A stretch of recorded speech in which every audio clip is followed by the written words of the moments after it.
Góðan daginn, Kolfinna Líf Pálsdóttir heiti ég og er 5. árs tannlæknanemi. Ég ætla að fá að kynna fyrir ykkur tannlæknisfræði við Háskóla Íslands. Það sem við ætlum að fara yfir í dag er sem sagt viðfangsefni og samsetning námsins, inntökuskilyrði og almennan undirbúning og hvað tekur svo við að námi loknu. Í tannlæknisfræði þá læra nemendur tann- og munnvísindi og hvernig tannheilsa hefur áhrif á heilbrigði fólks. En eins og augað gefur leið þá vinna tannlæknar í nánum samskiptum með sjúklingum og fá þá nemendur á 4., 5. og 6. ári þjálfun á tannlæknastofu tannlæknadeildar en þar er öllum frjálst að bóka tíma. En með þessari reynslu þá fá nemendur að kynna starfi tannlækna mjög fljótt í náminu.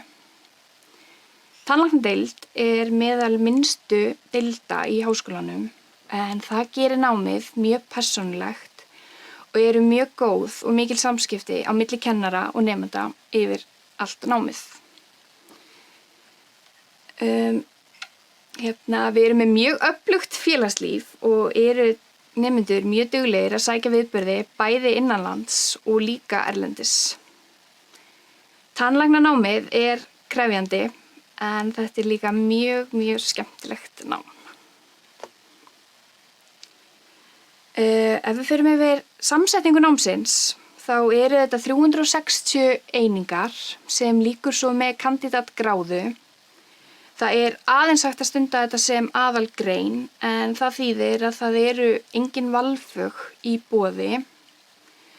Námið tekur 6 ár og er bæði bóklegt og verklegt.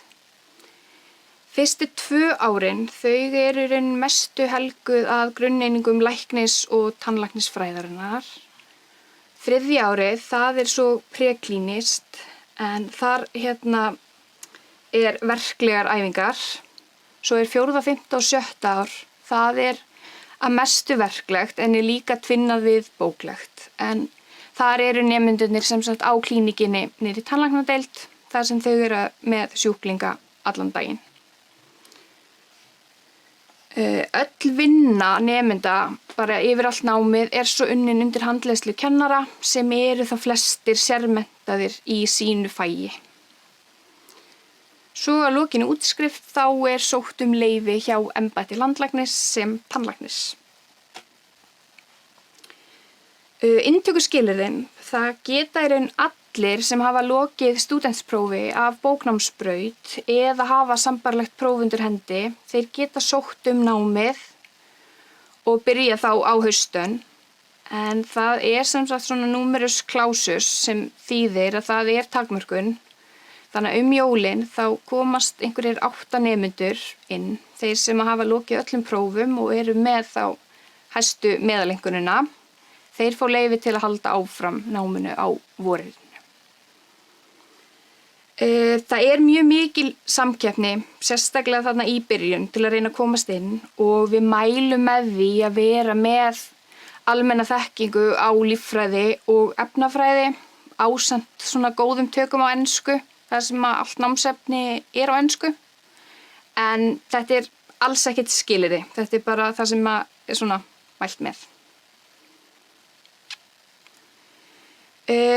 Þegar að maður er útskrifaður, þá starfa í rauninni bara flestir sem almennir tannlæknar.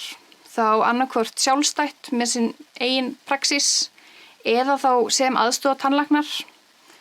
En tannlæknar sem útskrifast frá Háskóla Íslands, þeir eru mjög eftirsóttir á alþjóðlegum vinnumarkaði og veitir íslenskt tannlæknaleyfi rétt til þess að starfa í löndum Evrópusambandsins.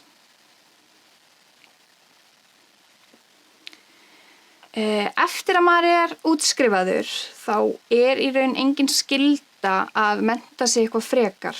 Sem almennur tannlæknir þá ertu með fjölbreyttan dag og getur starfað þannig og það gera það mjög margir. En það er hægt að sækja svona rannsóknarlegt meistara eða doktorsnám við tannlæknadeildina. En ef að maður hyggist sérmennta sig í einhverjum greinum tannlækninga, eins og að verða kjálkaskurðlæknir eða tannréttingasérfræðingur eða munn- og tanngerðarlækningar eða slíkt, þá verður maður að leita erlendis. Þetta svona tannlæknisfræðin í grófum dráttum, en ef að þið hafið einhverjar frekari spurningar varðandi námi þá endilega hafið samband við skrifstofu tannlæknadeildar. Bara hlakka til að sjá ykkur annars. Takk hérlega fyrir áheyrnina.